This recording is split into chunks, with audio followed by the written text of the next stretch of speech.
Hi, I am Bharat Krishnan. I'm going to be moderating today's session with our guest of honor, Madi Sinha. I'm here with her today, and any one of her accomplishments would stand alone as amazing. Together, she's a real titan, a physician, wife, mother of two, and most importantly to our discussion today, a published author. Madi decided the pandemic wasn't stressful enough, so she wrote her second book, which just came out in April. She's represented by Jessica Watterson, publishes with Berkeley, and in her spare time, she likes folding laundry. Madi, thank you so much for being here today. Thank you so much, Bharat, for that awesome summary, which I don't even recognize that person. Thank you for that. That makes me sound way cooler than I actually am in real life. Well, you are very, very cool. And building off that bio, you are a physician during a pandemic, a mom of two young kids, a wife. How do you juggle it all?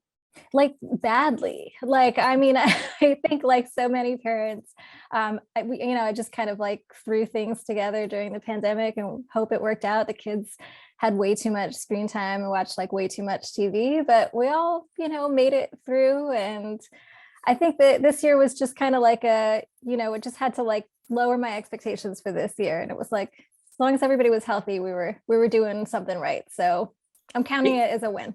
Yeah, huge win there. Everyone's healthy, and like I said, your second book just came out. There's more on the way. So I think really our audience would be interested in hearing about any time management strategies, because you're juggling a lot and you're doing it with style. Anything you can share? My time management just evolves over time based on what my kids need. So, as they get older and they need different things from me, I have to kind of adjust what I'm doing.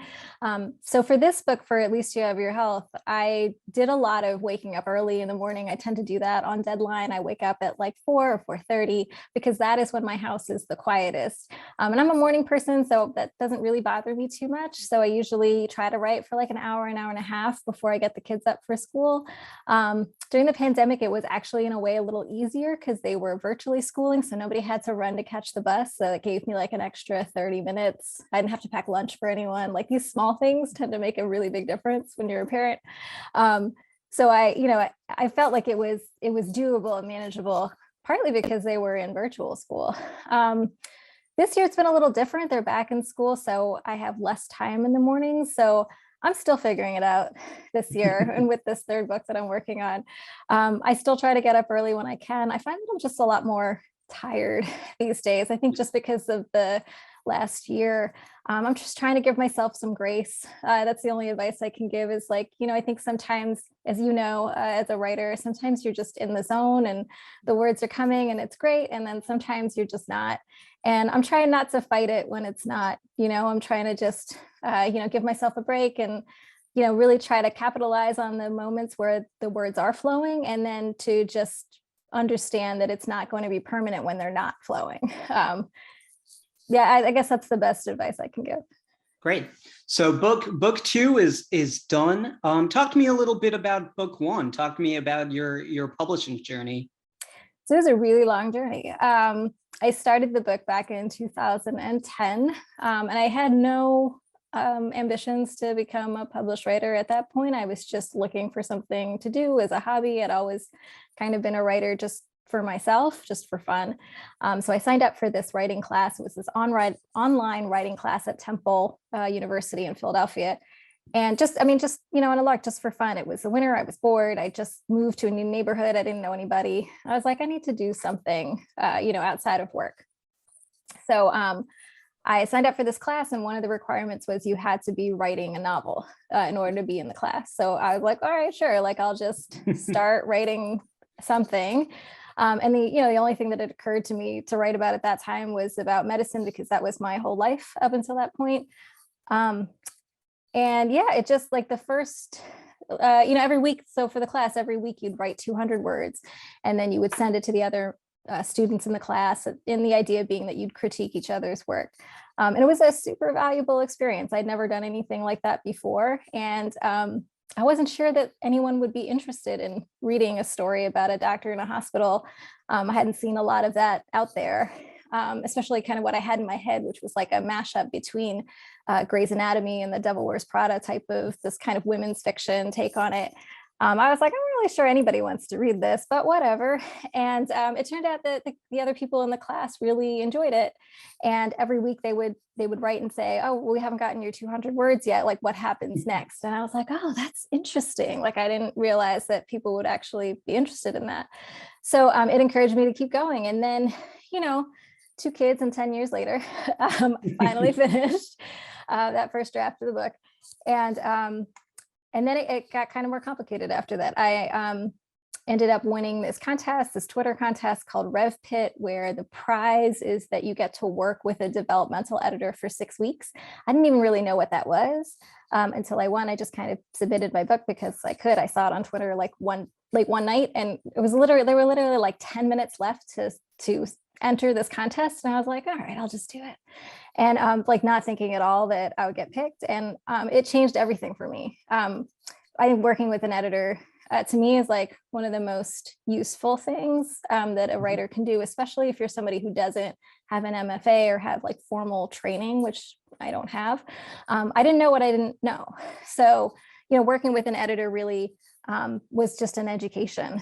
And I rewrote my book with her advice. My editor was Katie McCoach, who's wonderful. And 6 weeks later, I had an agent, which was crazy. Like, I had submitted that same manuscript before and gotten rejected again and again, as you do. It's a common thing.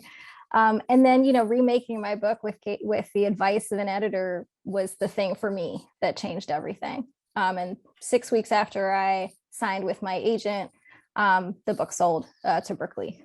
Great, fantastic. So what part of the writing process do you think is the most challenging? I think that it's understanding the difference between good storytelling and good writing. So I think that most writers are pretty good with the writing part of it. And by the writing part of it, I mean like the creation of like a beautiful sentence, right? Like, a good simile or metaphor, coming up with an interesting character. I think we're pretty good at that part of it. And then the part where I think most of us struggle is the construction of a good story and understanding that that's a completely different skill set, right? Like, it's one thing to write beautiful sentences or paragraphs, and it's another thing to put that together into a story that pulls a reader in and then holds their attention for 300 or 400 pages.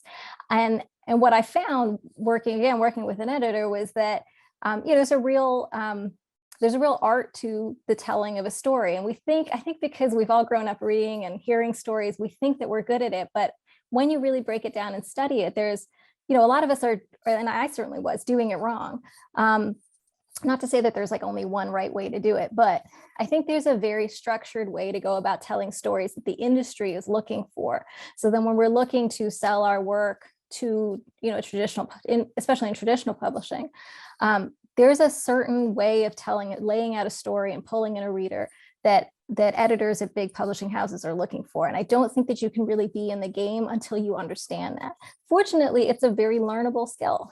I think anybody can learn how to do it. It just takes, time, and you just have to pay attention to the right things when you're reading. Okay. So going off that, what's something you wish you'd known before becoming an author? Definitely wish I'd known that. I think that it would have saved me a lot of time and a lot of like rejections had I understood that earlier. And I think, what's something that I wish I'd known? I guess, I'm not a very patient person. And traditional publishing just takes like a ton of patience. It's not just the rejections, it's like the years of your life that go by while you're waiting to hear back from agents. Like, I literally got a rejection on the White Coat Diaries 1.5 years after it was published. And like, it's just like the wheels turn so slowly, and it just is what it is. It's super frustrating for writers, but it just kind of, it is how the industry works. So I wish I had known that going in. I think I would have had a lot less anxiety the first time around had I known that. I will say I have a lot less anxiety with the second book now that I know that. I'm sort of like, I was prepared. So I just find ways to occupy myself so I'm not obsessing about like, how long it is until my publishing date comes up. Great. Great. So we've talked a bit about struggles and challenges. What's the best part of your writing career?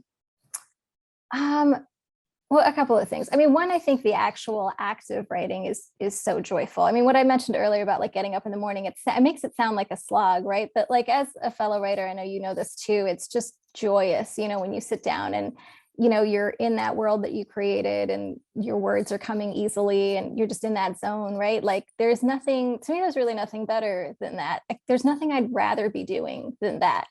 And so the fact that it's still joyous 2 books later makes me really happy. It makes me feel like that's something that I'm always going to have, which feels like a gift. So that's definitely one thing.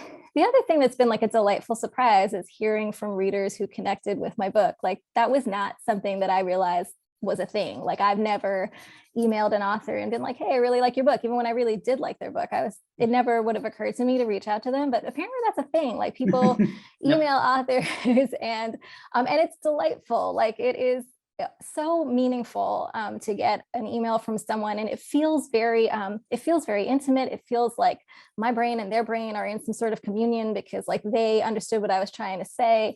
And I mean, it's just remarkable. Like the idea that someone that I've never met, that I never will meet, read something that I wrote and they saw part of themselves in it, or it meant something to them. Like I can't think of anything more meaningful or just better than that. So yeah. So it sounds like you read your reviews. So I'm not talking about the reviews. I try not to do that anymore.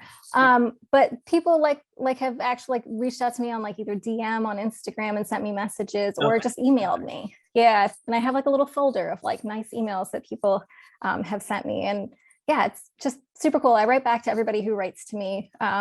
And I was, with the pandemic and stuff, and with White Coat being out there in the pandemic, I heard from a lot of people in healthcare, a lot of nurses and med students who had really private things to share about what they were going through. And it felt like such a privilege to be just able to be the person who was hearing their story, and to feel like I was, doing something by listening to them and sort of holding their story with them. Well, that sounds very, very cool. And I definitely am a fan of tucking away those feel good messages and like a motivation folder or something. That's something I do too. Yeah, I think that's super helpful. So you've talked a lot about people reaching out to you. What's one thing you hope a reader takes away from your novels? I hope that South Asian people feel seen. I think, that's something that's really important to both of us. I know, and you grew up, I'm sure how I did, where there wasn't a lot of or any South Asian representation in books. And I think I would have loved reading more. I liked reading as a kid, but I think I would have loved it if I had seen myself in any of the things that I had read, and I think as I got older, like I became like a teenager and I was in my 20s, I really fell away from reading. I didn't read very much at all for like a decade of my life in there, possibly a little bit more. Because I just none of what I read spoke to me or my experience. Like the South Asian books that were out there were like God of Small. I didn't want to read about like Indian pain, right? Like, and that's something we talk. I mean, those books are important, right? It's important to tell those stories too. But there's so much more to the experience of being South Asian, as you know. And I hope that what we're doing in writing these books is adding to this hopefully growing body of work that other South Asian people can look at and be like, yeah, it's not going to speak to everybody because there's like a billion of us. And like, obviously, like that's why we need more South Asian writers. And, what I hope is that like, it's like, like a little drop in the bucket type of theory. Like, I hope that like my one little contribution, that it means something to somebody. And yeah, I mean, I think that's the most you can hope, right? Absolutely. Kind of building off that, WriteHive's tagline is "Writing the future we need." What does that look like to you? The ideal future, I think, would be one where everybody can find themselves reflected in literature, that everyone can find a book that speaks to their experience, and also that the industry supports writers of color in the same way that it supports white writers. That would be nice. I think that there's been there's all of this kind of talk about acquiring books by authors of color. And you do see, like, more now than you did 10 years ago, authors of color getting their, their multi-book deals and all of that. The thing that we don't talk about is what happens after the book deal, which is the amount of support that you get from your publisher in terms of advertising and just, who gets a hardcover and who doesn't and that type of thing.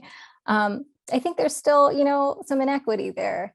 And the truth is, it follows the dollars. And I think that the more that we have readers who demand to see books with all different representation, and that means we need white readers to look for those books and to support that. Like, this isn't going to happen. Like, change isn't going to happen if it's only people of color who are looking for these books, right? So like the South Asians, we represent 1% of the US population. It's not a big enough number to impact the behemoth that is American publishing. So ideally, I think the reading public changes what it's looking for a little bit, and is open to stories, that don't necessarily represent their worldview, right? And I think it's asking a lot of readers who have been used to getting, to seeing themselves reflected in all sorts of different ways and having choices in order, in terms of how they see themselves reflected. It's asking a lot of readers to say, maybe you want to look at something different and you want to, sort of expand your worldview to read about, I don't know, LGBTQ characters and, characters of color. And like, that's not your worldview, but there's real value in reading about that. And I think we see that.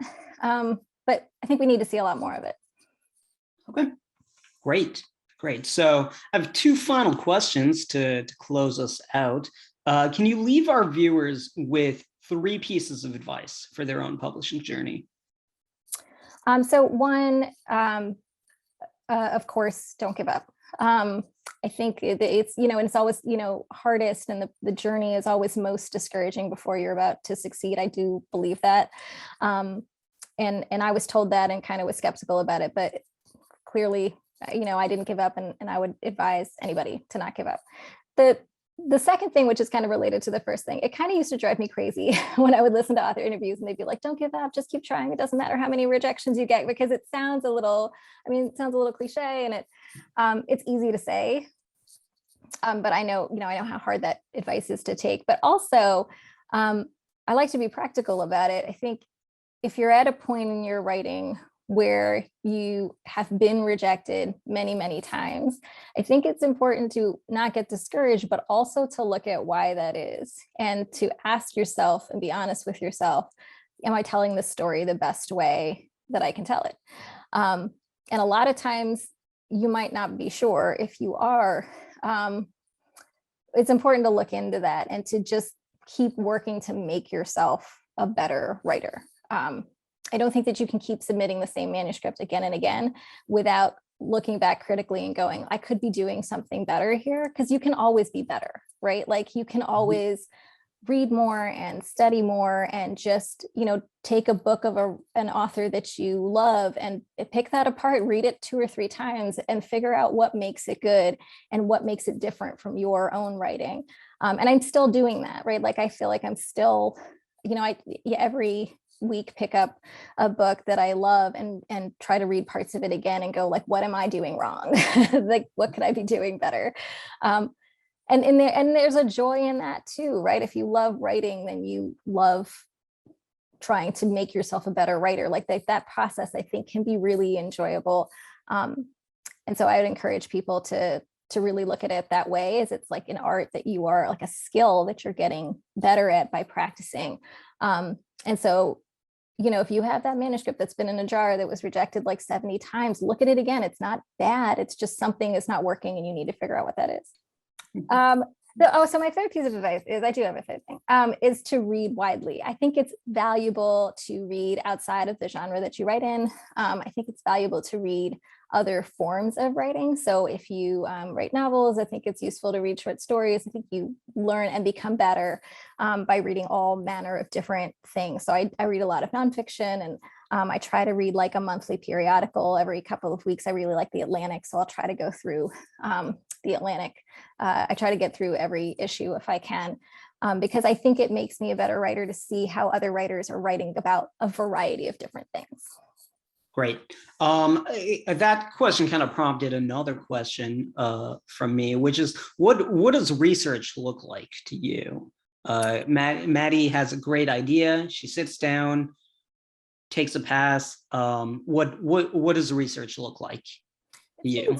Yeah, it's been different with all of the books. So for the White Coat Diaries, it was all based on my experiences. So that made it easy, or the experiences of the other doctors that I knew, that I trained with. So that was pretty simple. For this book, I had to do like a deep dive into the wellness industry, which was fascinating. It was a lot of time on Google, and a lot of time down like the wellness rabbit hole of the different products and the different types of concierge medicine practices. I met with a concierge medicine doctor. We had a conversation about how that works, because I wasn't really sure, like I knew what it was, but I wasn't really sure like how it practically worked in life. And then I also interviewed a gynecologist, which is like, it's cool when you're a doctor because like you just know other doctors. So like I was able to connect with a gynecologist who works at my hospital. So that was like actually pretty easy to do. And she was delightful. She, I posed this idea to her, which was like this crazy thing to suggest. I was like, well, what if you were going to practice medicine out of a van that you like drove around in a suburb? And she was like, oh, that's weird, but okay. Like here, and then she was totally game. She's like, here's what you would need. You would need a microscope. You would need some sort of table. You would need lighting. You would, she's like, had like a list of like supplies. And I like, wrote that down, and that became part of the book. Is the main character setting up this private practice, not probably like a concierge practice, where she does house calls for gynecology, which by the way is like not a thing. That's not unheard of. It's like, house calls for internal medicine or just like your like general practitioner is a thing, but house calls for gynecology doesn't, as far as I know, doesn't actually exist. So yeah, I had to kind of like figure out how that would look if it were to exist. Cool. Finally, it's kind of a fun question. So if you were hired on to write a novel or a movie in one piece of established intellectual property, so the Harry Potter universe, Star Wars, yes. Bridgerton, whatever, what would it be and why? Oh my gosh, Bridgerton. Yes. And I might just be saying this because I just got done watching the second season of Bridgerton, but like, yeah, like I love all of like the, like that, like at heart, I'm like a huge cheese ball. And like, I love all of like the Regency flowery, the outfits and the everything. I love everything about Bridgerton. And I love that there was South Asian representation in it this season. And all I could think was like what I would write about, like, oh, there'd be all these South Asian characters and like, here's what would happen. And like, just the idea that like, as a person who grew up like reading Jane Austen and never obviously being able to see myself or anything like even remotely like me reflected in that type of thing. Like, I love all of the Pride and Prejudice, Sense and Sense, all of it, like so much, but like, it was never for me. Do you know what I mean? Yeah. And like the idea that you could create like an entire universe and just populate it with like all of these different, you just have all of this different representation. Like I feel like what Bridgerton is doing is really impressive. And yeah, like if Shonda Rhimes is out there and wants to hire me like in a minute. Awesome. Well, Maddie, thank you so much for agreeing to do this. Thank you so much. It's so nice to talk to you again. And I hope I'll see you again soon. Absolutely. Thank you all for being here.